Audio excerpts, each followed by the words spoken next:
Oi gente, tudo bem com vocês? Estou de volta para mais um vídeo e hoje as minhas impressões de leitura vai para esse livro maravilhoso, esse clássico Drácula de Bram Stoker.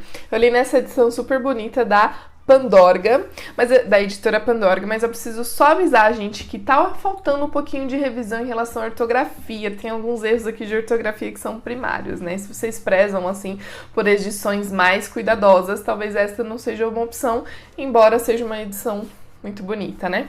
Enfim, gente, Drácula. A gente vai falar de uma história que foi escrita em 1897 e que já foi adaptada para o cinema mais de 200 vezes. Então, falar de Drácula sem dar spoiler é praticamente impossível. Mas mesmo assim, eu vou tentar não entregar tanto do enredo assim para que não estragar a experiência de leitura de vocês. Afinal de contas, a minha intenção aqui é contar das minhas experiências e não tanto da história. Conde Drácula. Esse livro, escrito por Bram Stoker, não é uma invenção, né? O Bram Stoker não foi o cara que inventou as lendas de vampiro, essas lendas já existiam há muito tempo. O pouco que se sabe é que o Bram Stoker se inspirou numa pessoa que existiu de fato, um príncipe chamado Vlad III, que dizem que ele era muito cruel com os seus inimigos, e aí eles associavam as crueldades desse Vlad a vampiros, né? Então, enfim, mas a gente não tem tanta informação e a única coisa que eu sei é que ele era romeno. Enfim, então vamos às coisas que eu sei que é sobre essa leitura aqui. Então, Drácula, ele é um romance de terror gótico, né? Ele foi escrito de maneira epistolar, que significa que são aqui... A gente tem vários narradores que compõem a história, porque são várias notas de diários, de jornais, de cartas que a gente tem aqui compilados, e eles estão compilados em ordem cronológica de acontecimentos.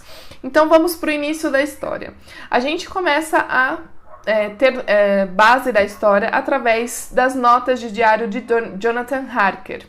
Esse rapaz que mora em Londres, ele é um recém-formado advogado e ele é enviado para a Transilvânia para conversar com o Conde Drácula em relação a algumas propriedades que o Conde quer comprar em Londres. Então ele é enviado para lá para tratar de negócios. Ele deixa em Londres, então, a sua noiva, a Mina, e vai nessa viagem.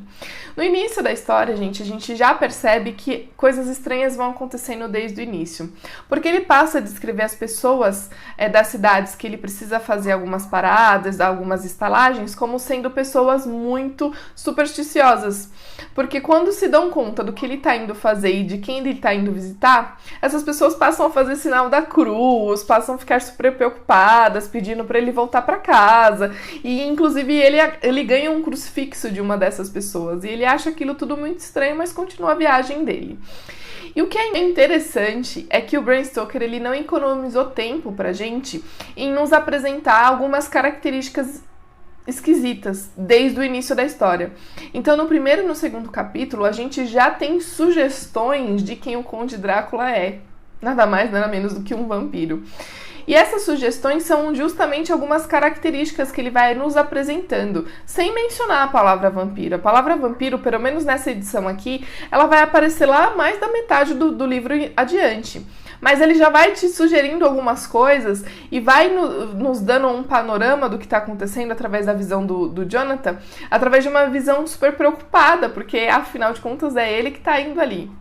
Bom, enfim, ele vai no castelo do Conde, o Conde o recebe muito bem, mas ele nunca vê mais ninguém naquele castelo, é sempre o Conde que o recebe, que faz às vezes ali de criadagem e tudo mais. O Conde parece ser uma pessoa super rica, mas ele não entende porque que nunca ele vê criados ali no castelo. E aí ele vai passando os dias, né, na casa do Conde, vai tratando ali alguns dias bem espaçados dos negócios, até que as coisas estranhas já estão acontecendo. Como eu falei pra vocês, o Bram Stoker não economiza aqui em acontecimentos estranhos. Ele vai passando por esses acontecimentos e vai fazendo as suas anotações, até que ele se dá conta de que ele é um prisioneiro naquele castelo, porque todas as portas estão sempre trancadas, mesmo quando o Conde não está presente, e da janela do quarto dele existe um abismo. Então ele está impossibilitado de sair dali. Quando ele se dá conta disso, ele percebe que ele não pode demonstrar isso pro conde de alguma maneira para que isso não vire contra ele. E aí a gente tem um corte na história, a gente passa a ter alguns dados, algumas informações de um diário de bordo de um navio. E aí eu não vou contar o que acontece nesse navio, eu vou pular para uma outra parte da história, que eu acho que é a parte central, é onde centraliza todos esses acontecimentos e que vai ligar toda essa história até o final. A gente tem um corte e vai para Londres e a gente começa a ler as notas de diário da Mina, que é a noiva do Jonathan. Ela tá um certo tempo sem informação do Jonathan, porque o Jonathan parou de mandar cartas, ela tá super preocupada com o Jonathan e não sabe o que pensar, não sabe onde ele tá, não sabe porque ele ainda não voltou. E aí ela vai descrevendo os dias dela ali. Ela está hospedada na casa de uma amiga, a Lucy.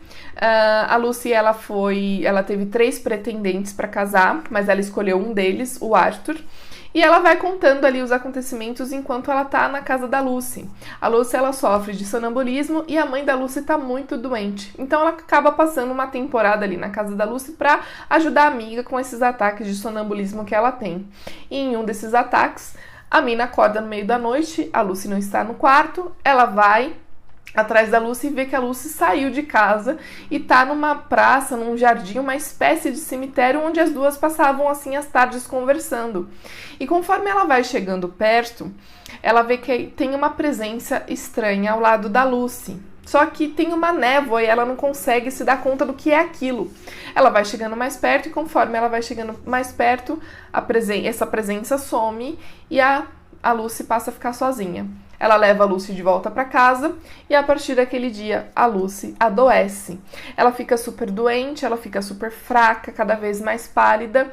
E dos caras que era um dos pretendentes dela é médico psiquiatra. E eles têm ali uma relação um tanto quanto boa, porque eles ainda são amigos, embora a Lucy acabou escolhendo outra pessoa para casar. Mas ele ajuda a Lucy mesmo assim, e ele tá percebendo que ela tá super doente e ele não tá entendendo do que se trata, então ele pede ajuda para um antigo professor dele. Ele escreve então pro Dr. Van Helsing, para que ele venha para Londres para tentar ajudar a resolver a questão da Lucy. O Dr. Van Helsing não era só médico, ele tinha essa experiência em assuntos paranormais, digamos assim. Então, quando ele chega, ele se dá conta de que algo tá muito estranho e ele já saca o que é, mas ele tenta não alarmar toda essa família, todos os amigos que estão à volta e pede ajuda desse cara que foi o que chamou o Dr. Seward, né, o psiquiatra, e fala: olha, eu preciso que você me ajude. Eu tenho como salvar a vida da Lucy, mas eu não tenho como ficar te dando muita informação do que tá acontecendo, até porque talvez você não vai nem acreditar. Mas confie em mim e faça o que eu tô te pedindo. E aí é a batalha desses doutores para tentar ajudar a Lucy a passar por isso, porque dá tempo de ajudá-la. E a partir dessa história é aonde desencadeia toda a história do Conde. Então aí a gente passa a entender o que está acontecendo, porque são informações que a gente vai pegando, vai lendo, vai ficando empolgado, quer ler o próximo capítulo para entender o que está acontecendo, quer continuar lendo para ter notícias do Jonathan, que até então tinha sumido. E aí a gente continua nessa história para ver o que vai acontecer. E enfim, gente, não vou falar mais nada, mas eu só digo para vocês que é uma história incrível. É super interessante a escrita do Bram Stoker e a maneira como ele te joga essas informações e você vai pescando, você vai pegando, é muito legal. Pelo que eu andei pesquisando, parece que essa também foi uma das primeiras obras que deu início a essa questão de lobisomem, porque a gente tem aqui algumas cenas com lobos, desde já. Então sim, né, em algum momento, vampiros e lobos conviveram, digamos assim, né, pra quem é fã de Crepúsculo. E, enfim, gente, é uma história, assim, maravilhosa. Todo mundo precisa ler. Você que já ouviu falar de Drácula alguma vez na vida, precisa ler para entender do que essa história tá te contando. É muito interessante. E o desfecho da história é um desfecho muito legal. Mas o que é mais interessante é que algumas das características de vampiros aqui no livro não são as mesmas características que a gente conhece do cinema. Isso é muito interessante. Ao finalizar essa leitura, gente, eu fui atrás do primeiro filme que foi baseado, que foi dirigido pelo Murnau, baseado na história de Drácula, que é essa adaptação aqui, Nosferatu, de 1922, dirigida pelo Murnau. Então, o Murnau ele quis contar a história do Drácula, mas ele não tinha os direitos autorais. Então, ele mudou um pouco a história e nos contou a história do Conde Drácula, mas com essa figura aqui que era o Conde Orlok, né? Bem esquisito, né? A gente tá falando de um cinema mudo, de um cinema preto e branco, né? Afinal, um filme de 1922 tem alguns traços do expressionismo alemão, porque é um filme alemão, e foi o primeiro que deu início a essa história para o cinema. O que acontece é que ele não tinha, como eu falei, os direitos autorais, e a esposa, a viúva do Bram Stoker, processou a produtora e, enfim, eles acabaram falindo porque eles tiveram que pagar aí uma pequena multa para a viúva por conta de fazer uma história de que não tinha os direitos autorais. Por que eu tô falando dessa história aqui, gente? Porque além de ela ter sido a primeira adaptação para o cinema da história do Conde Drácula, ela trouxe uma característica muito importante para a história do cinema em relação aos próximos filmes que viriam contando a história do Conde. Existem nesse filme características de vampiros que não existem aqui na obra do Bram Stoker.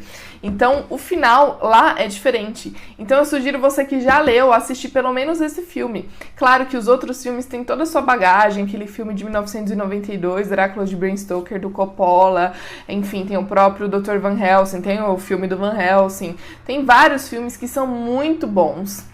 Mas esse foi o pioneiro e esse trouxe aqui uma bagagem muito grande para o cinema em relação às próximas histórias do Conde. Isso é muito interessante. Então fica a dica, esse filme é super fácil achar, eu assisti pelo YouTube mesmo, nem precisei de streaming, de alugar nem nada disso, eu achei super fácil. Então se você não tem preconceitos com filmes antigos, preto e branco, mudo, assiste porque é muito interessante. Principalmente eu assisti logo em seguida da minha leitura, então foi uma experiência muito bacana. E é isso, gente, eu não tenho mais muito o que falar, só dizer pra vocês que é uma obra necessária, que sim, é um clássico, que é atemporal, a história, a leitura, a escrita do autor é muito boa, então vale a pena a leitura, vocês não vão se arrepender. Fica a dica, Drácula de Bram Stoker. E conta aqui pra mim nos comentários se você já leu, se você já assistiu Nosferatu, qual foi a sua impressão. Conta aqui pra mim que eu quero saber sua opinião. E a gente se vê então no próximo vídeo. Tchau, tchau!